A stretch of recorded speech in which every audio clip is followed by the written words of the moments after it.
Good morning, everybody. It's very nice to meet you here, and it's my pleasure to give this talk on our very popular ACC column, particularly GFC, aqueous ACC column for the separation of the biomolecules. And as you see from the title of the talk, I'll just give you a brief overview of the columns available for the separation of the biomolecules, and I'll touch base upon the common issues which you find all the time during method development and troubleshooting. Next slide, please. Next slide shows the overview how the talk will go. So I'll introduce about the TSKGL different types of columns available. Then what are the factors when we do a chromatographic analysis, and I found this particular one in a LCGC article. I'll just talk about it because it's a very nice guideline for taking care of the column. And slide 7, basically when you start ACC, you expect some features a column should have and how we can maintain those features in the column. That's the particularly for the protein separation and peptide separation. And slide 9 is the overview of the column line, SW column line, which is basically the most popular column line for the separation of the proteins in the application of the monoclonal antibody and so on. And the slides 9 to 14 will cover the column selection guide for the biomolecules in little bit in broader perspective.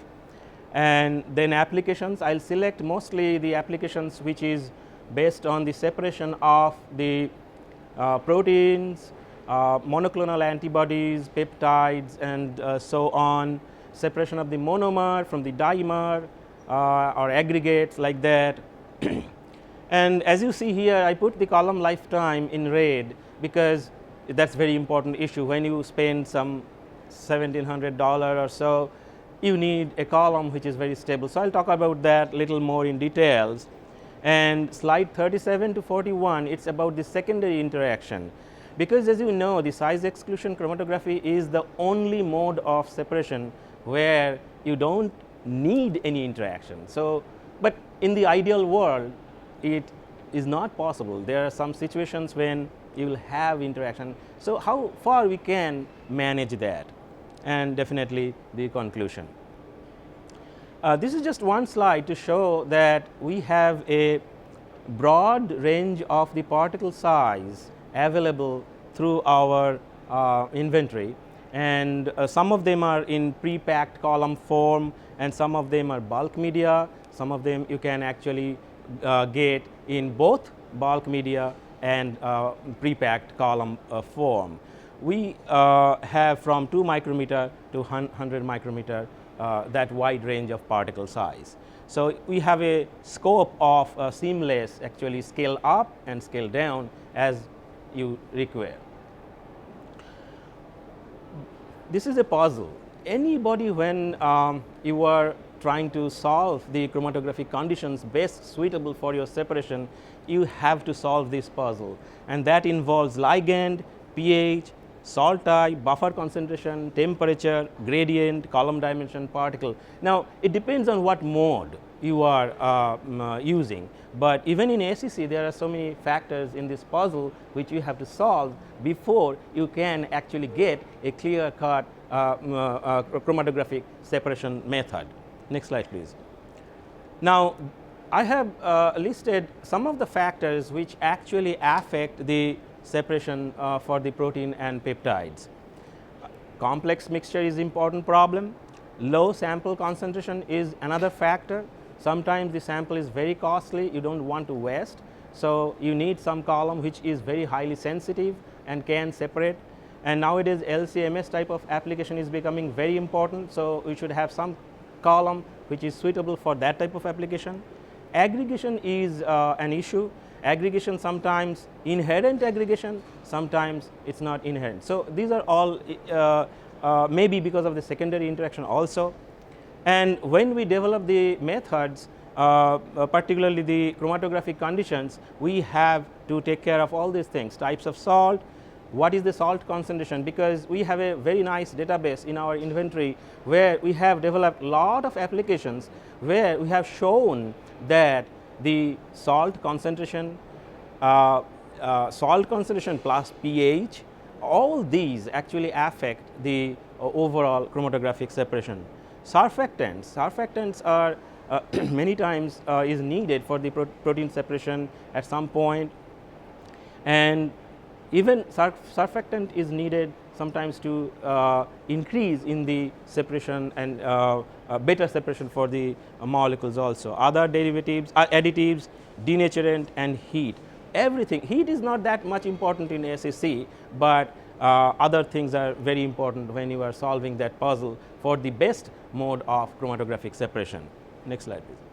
Now I got this particular one from LCGC, you know John Dolan, he is very famous, he writes so many different articles, and one was 10 commandments for the column lifetime, and definitely all of these are very important, and we try to take care of all these as much as possible, and that helps in increasing the column lifetime. So dedicate the column, particularly dedicate the column is more important when you are using some kind of additives. Using line filters, flush column regularly, guard columns. We always encourage the end users and scientists that please use the guard column, because the guard column actually helps in trapping all those dirty materials from entering into the column. And whether your column is now under pressure from the dirt materials or not, that you can actually figure it out just by change in the pressure in the back pressure in the system. Avoid the void, control the temperature, retire early. I mean, he is saying that sometimes we think that column should be used forever, but at some point you have to think that no, it's time to retire. Ensure the supply, minimum garbage and purity is good. So we have actually, if you go through the blog we have in our website tosotalk.com, there is a very nice blog how long the column lasts, and I would request you whenever you have time, just go through the blog. It's a very nice blog, detailed discussion about the pros and cons of the column lifetime is discussed in that particular blog. Next slide please. Now when you buy a column, what you expect from that column? There are certain features like rigid solid support, rigid silica support, which we have. We have tested the mechanical strength of our silica beads, high resolution and sharp peak, fast separation, reproducibility, column stability, analytical and preparative size column, which we have, high recovery, and I will show you some slides where we have shown that we have a very high recovery of all the SEC columns or GFC columns we have for the separation of the biomolecules.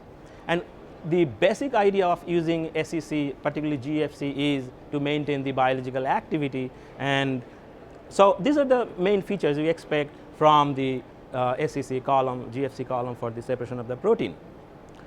Now in the field of protein and peptide analysis, size exclusion column is basically industry's workhorse. Nowadays, particularly in the monoclonal antibody separation field, 99.9% purity is sometimes desired, and we cannot get just by one chromatographic mode, but at the last phase we use the size exclusion chromatography for the separation and quality control of the protein we separate, monoclonal antibody we separate. So another factor, just like aggregation analysis, is also very important, and GFC has a very important role in separating the monomer from the dimer, trimer and so on. This is just a tabulated form of the different types of columns we have from our inventory, and their parameters like particle size, pore size, different types of standards we have used to calibrate that particular column. We have used different standards because all proteins are not globular. So, some proteins are not globular. So, we have used globular, dextrans, globular protein, dextran as well as PEG, linear, branched and globular. So, depending on the situation, depending on the protein interest of your substance, you have to select which calibration curve you have to choose, and we have the different molecular weight range available for each of these columns, and you can select using this table the best column for your separation. Now, couple of things, go back please. Yeah, couple of things. I will talk about the pore size. For example, as you go down from 2000 to 4000, as you see the pore size changes from low to high, 125, 250 and 450. Now, you have seen here there is a column called bioassist column in this particular one. As you know, the SEC column when comes in steel housing material, there is a situation where you can get the interaction from the housing material itself, and if you suspect that you are getting that type of interaction from housing material, I would request you to go through the bioassist column. They are basically same column just like stainless steel column, only in the peak hardware. Now, if you look at the SW, SWXL and super SW column line, you see we have 125, 250, 450, and here also 125, 250 and 450, 3 different pore sizes, and in this case we have 2 different pore sizes for super. Next slide please. So, as I said that the SEC, basic principle of SEC is that the column will separate just on the basis of hydrodynamic radius of the molecule.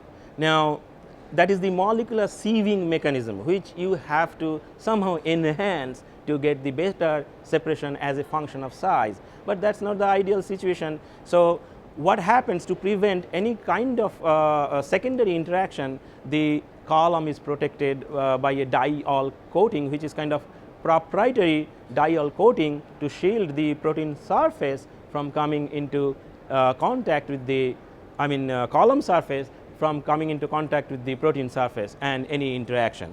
Next please. Now, as I have shown you that irrespective of SW, SWXL, we have 3 different pore sizes, and for super SW only we have 2 different pore sizes. We have found that the G3000 column line is the best column line for the most protein sample separation and the molecular monoclonal antibody separation. Next please. Now, what is the difference between the SEC columns we have compared to the SEC columns you get from the other vendors?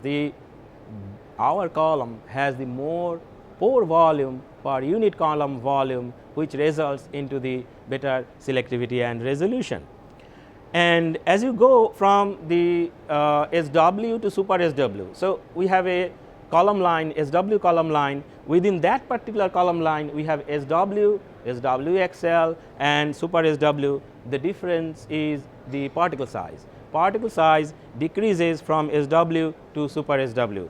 Now, as you go down the particle size, you know that pressure will increase very rapidly. Now, this super SW generally is used for LCMS type of application, or if you have a very dilute sample or you have a very costly sample, you do not want to waste at all in those cases, because it has higher sensitivity compared to the other columns. Next please.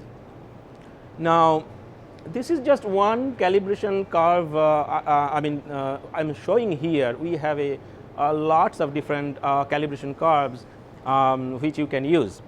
As you see, we have used the linear standard, which is PEG, then branched, dextran and protein, globular, spherical, to draw the calibration curve. So, right now we will concentrate on the solid black circle. So, that is the calibration curve for the protein for G2000, and next panel is G3000 SW, and next panel is G4000 SW column.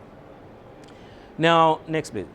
If you look at the middle panel, which is G3000SW column, and if you concentrate of your focus on this particular dot, which represents 150 kilodalton molecular weight, which is the molecular weight in general for the monoclonal antibody, that is exactly somewhere in the plateau in between the total exclusion and total inclusion. That is why this 3000 SW column line is most popular for the monoclonal antibody and protein separation of that molecular weight range. But if you look at the same molecular weight here, it is almost to the total inclusion, whereas here it is total exclusion. That is why G3000SW or SWXL is the best column for the separation of the monoclonal antibody or a protein of that particular molecular weight or so. Now again, this is just a shorter version so that you can compare your standards, linear, branched and globular as a function of different types of column line I have available for the separation. If you know your molecular weight and if you know your nature of the sample, if you know that it's having a molecular weight between 2000 and 70,000, and if you know that this is a branched molecular structure, then you know which column you should use. Next slide please. Now for example, you have no idea what column I have to use because I have no idea what's the molecular weight of it.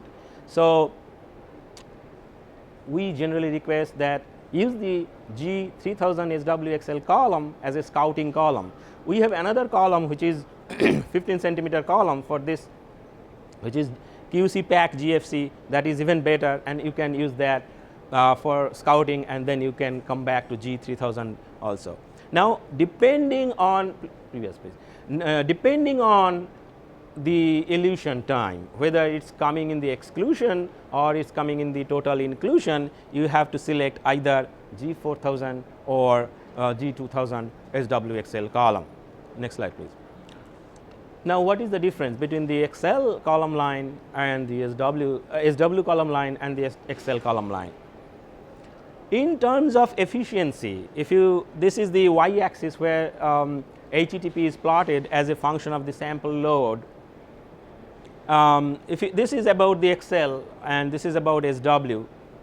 In general, SW-XL column line, because of the lower particle size, performs much better compared to SW column line.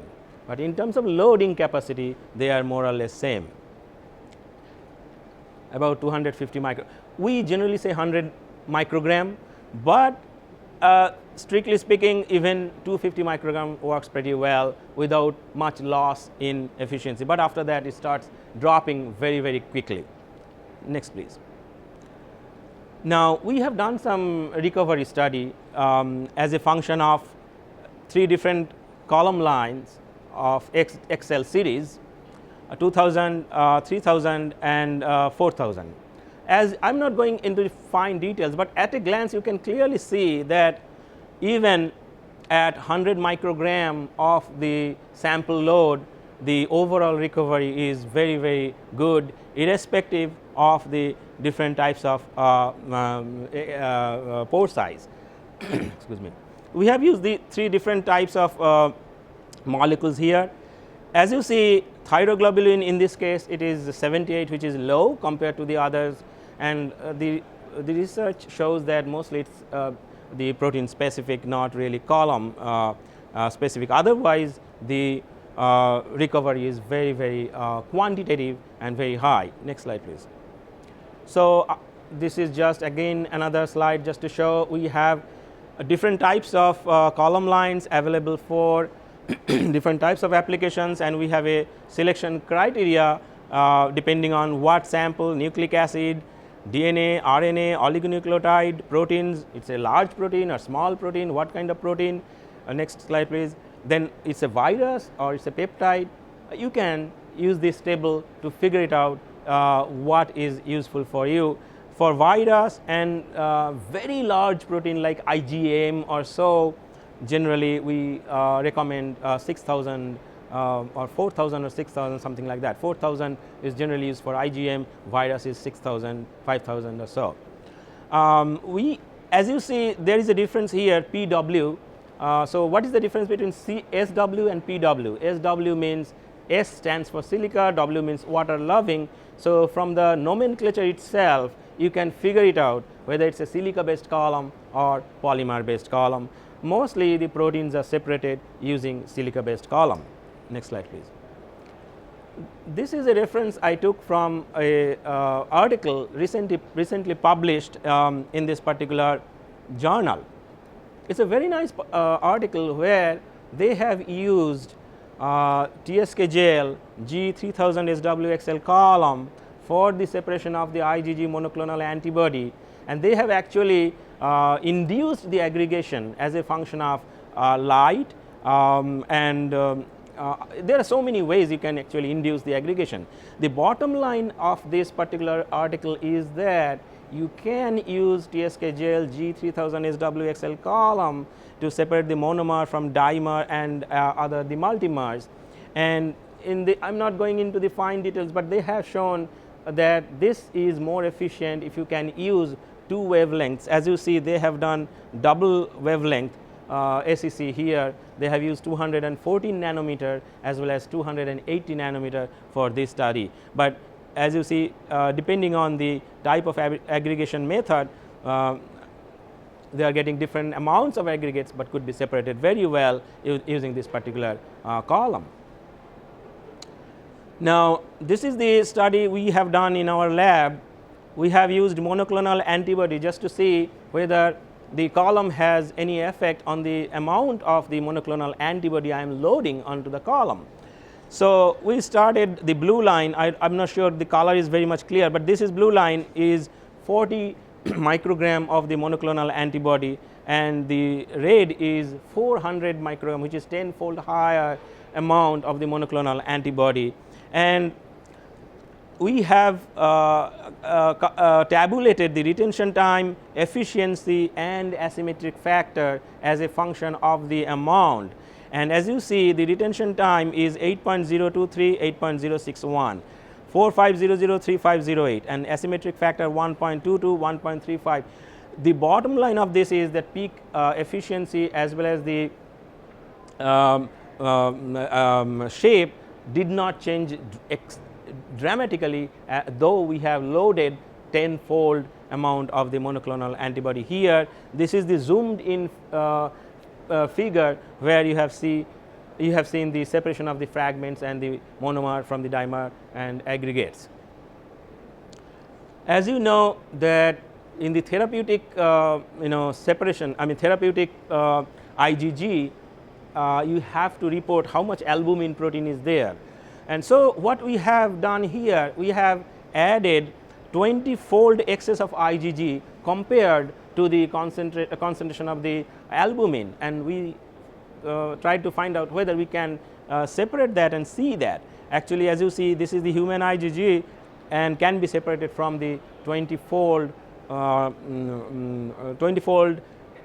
albumin and 20-fold excess of IgG from this particular chromatography conditions, which is very common chromatography conditions for the separation of the monoclonal antibody. Next slide please. Digestion is another important thing. So we have tracked the course of the change of the enzyme as a function of the time when you digest. So we have digested the IgG by pepsin, and as you see, as a function of time, the monomer peak goes down, the other peaks comes up, and they could be very, very nicely separated to the baseline, and you can actually monitor as a function of time the amount of the digested products and the loss of the monomer peak. Next slide please. Pegylation is another important issue for the there are so many factors, like you need a targeted delivery, you need a toxicity related issue you want to avoid. So anyway, we have used 3 different molecular weights of PEG, and we derivatized the lysozyme with that, and red is the position of the 6 lysine residues where it's getting derivatized. and we tried to separate, next slide please, using the TSKJL SWXL column, 3000 SWXL column, and solid line 5 kd, next is 10 and next is 30 of the PEG, and as you see, irrespective of the PEG molecular weight, we could separate the mono from the other mono, di, and the lysozyme peak very nicely. This is the tri PEGylation. So that shows that this particular column is very nice for the separation of the different PEGylated proteins. Next slide please. This is the separation of the peptides using this column TSKJL G3000SW. In this case, it is not XL, it is XW column, and we have used a number of the different types of peptides. We have added 0.2% SDS surfactant in this case, and we could separate all of them very well, almost to the baseline, and this is the list of the different peptides we tried. So this is very nice application to show that we have applications without the SDS also for another set of peptides, and if you are interested anytime we can get that from our database. Next slide please. Now, can we separate the two peptides differing just by one amino acid?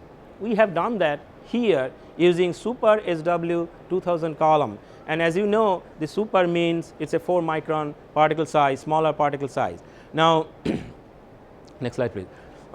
As you see, peptide 20 and peptide 22, they are differing in only one amino acid. If you look into the chromatographic conditions now, this is not exactly same as we did in other cases. Here we have added 45% aqueous acetonitrile. So it is acetonitrile, containing acetonitrile, and it has 0.1% TFA also, and under that chromatographic conditions, actually you can separate the two peptides just differing by only one amino acid. This is a very nice application to show that type of, it's not hardcore SEC in that sense, it has some other factors, hydrophobic interactions and all these things also, but it's a very nice application to show that you can do that. Next please. Now, what is the chaotropic agent's effect on the separation? In this case, we have separated the fusion protein, and we have added sodium perchlorate in the buffer, and as you see, when we used 0.4 moles per liter sodium perchlorate into the buffer, the tailing was improved. You have to follow the green line, which is the green line is the separation using 0.4 moles per liter sodium perchlorate. It definitely improved the tailing. Not only it improved the tailing, it could see more of your aggregate present in that. So again, it is done using super SW 3000 column, which is 4 micron particle size column. Next slide please. Recently, you have noticed that in LCGC there is a very nice article about the column lifetime, and if you notice that over so many years, 2007, 2009 and 2011, the overall perception of the scientists, end users, have not changed. They think that column to column reproducibility, column lifetime matter more than the price, and that's understandable. And if you compare the total effect of those two over the price, it is 37% against 12, 39% against 14, 34% against 13%. So it's very important that the end users want a column which is stable and it's a good column.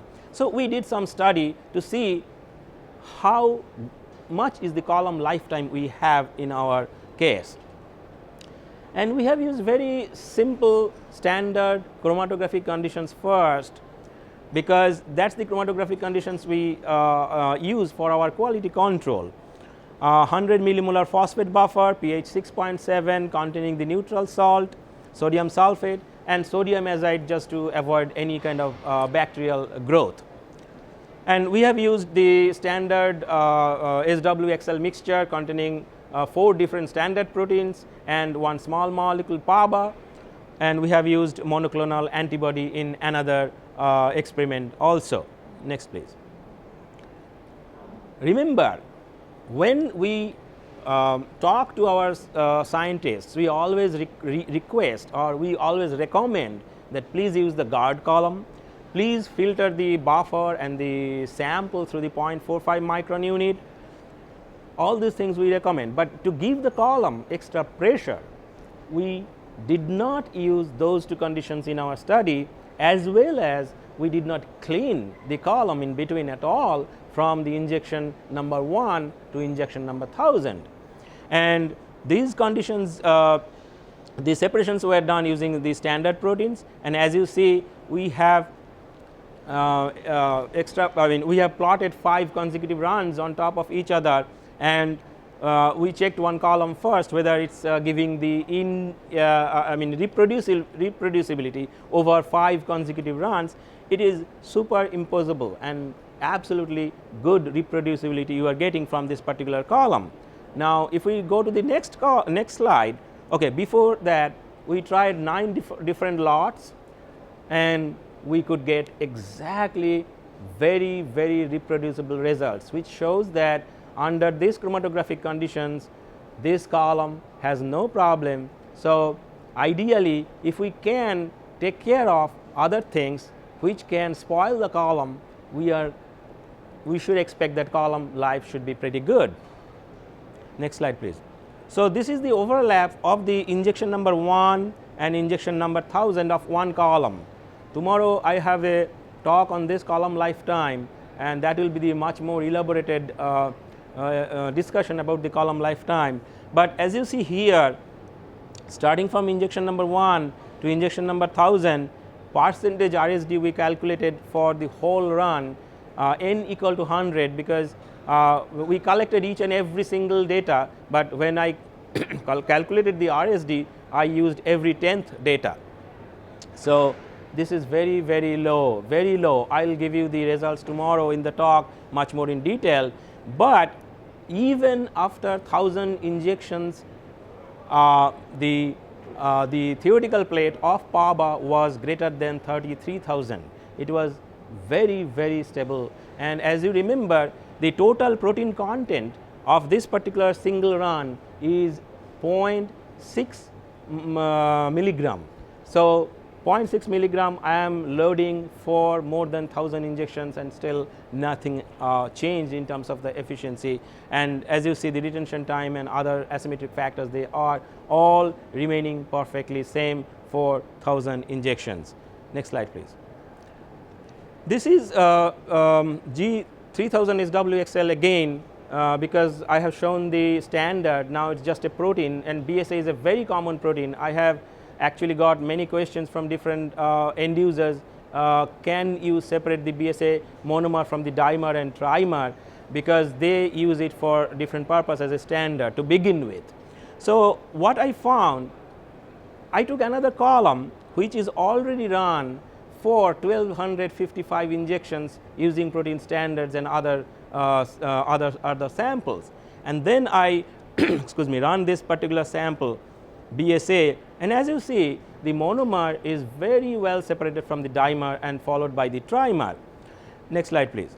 Now I compared that particular column which is already run for 1255 injections with a brand new column from competitor S of exactly the same ID, same length, same pore size, and if you look at the resolution between the monomer peak and the dimer peak, the TSKJL G3000 SWXL column is giving much higher resolution compared to the column which is the competitor column. Next slide please. So another question was how consistent in terms of the matrix we are providing inside the column over the years.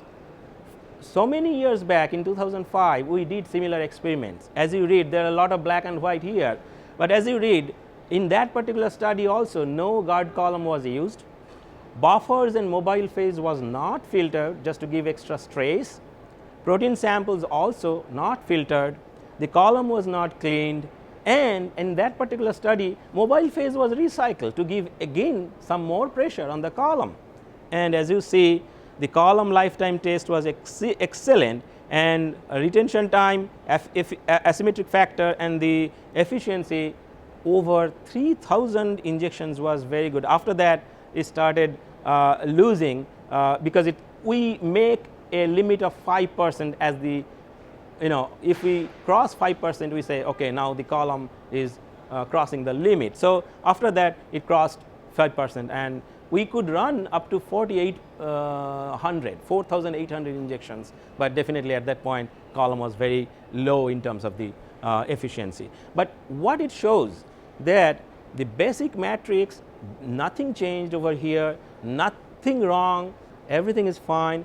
Only thing, depending on the chromatographic conditions and how much care we take in terms of the factors we have discussed earlier in the slides, we can actually use the column for a long time. There are so many factors. Next, please. Now, this is the profile where we have shown the maximum pressure limit for this column, which is 70 bar. And this is the pressure for the column at the injection number 1. And this is the pressure injection number 1000 in this particular study. So over 1000 injections, the pressure did not change much, though we gave extra stress because we did not filter or anything, we did not clean. Now, we compared this data with the study which was done in 2005, and this is the data, the pressure after 2100 injection. Definitely it is 56 bar, which is more, but again it is no way close to 70 bar. One thing I'll tell you, I have visited many scientists and end users. We always request that many times the system pressure is a factor also. We have to be very careful about the system pressure. We have to optimize the HPLC instrument very well by reducing the dead volume, void volume, and all these factors, so that you can actually increase the efficiency much more, even if we have good column. Yes, so the columns never reached and exceeded the pressure in this lifetime study. It never exceeded the pressure in the lifetime study we did so many years back, 2005. Next, please. Now, this is again about the BSA, but it's a different column, just to show that it is extremely reproducible with G2000 SW column, and G2000 SW column is also very much useful for the separation of protein, monomer, dimer, and trimer for consecutive runs. And also, no splitting of the monomer peak was noticed. Sometimes, next slide please, and sometimes when you overload the column, next please, overload the column, you can get a split peak. But as you see here, we have started with 102 microgram of BSA. The previous slide was 10.2 microgram. So it is already tenfold. And then I compared with the 1.2 milligram, 1.02 milligram of BSA, and even at that high load, anyway, it's an analytical column. We are not going to load that much, but still, as you see, there is no problem in separating the monomer peak with the dimer peak, from the dimer peak. It was giving very consistent result over many repeated injections using tenfold higher load compared to the normal injection load we use in an analytical column. Next, please. Now about the secondary interaction, which is very important for SEC. There is an article in Bioprocess International which I always request you to read, because this is the article where TSK gel G3000 SW column is very exhaustively used for this type of secondary interaction issue, to study that particular issue. I am not going into the details, but this cartoon shows that what happens.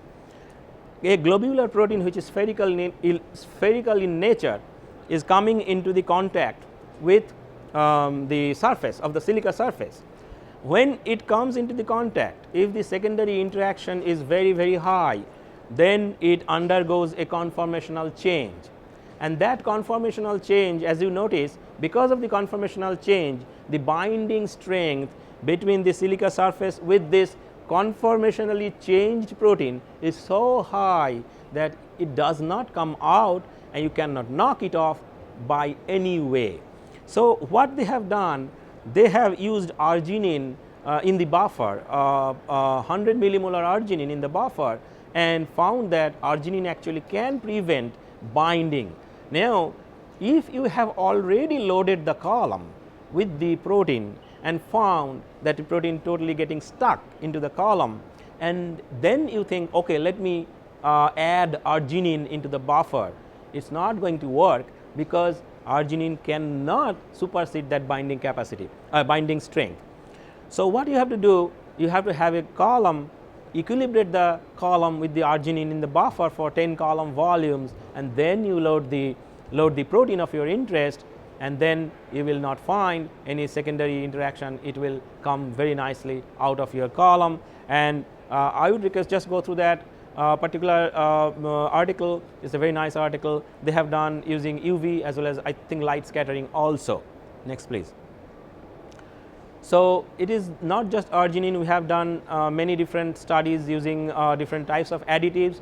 As you see here, we have done the separation using pegylated proteins, and as you know, secondary interaction is very common or expected with the PEG related proteins, and we have found over 150 injections the retention time is gradually shifting to the higher retention time if you do not have any additives. But if you have additives like 10%, just 10% ethanol in the mobile phase, again you are running 150 injections without any retention shift, and we have found, next please, we have found not just the ethanol, even just BSA can also be used to block all the secondary pockets, secondary interaction sites, and then you run your sample.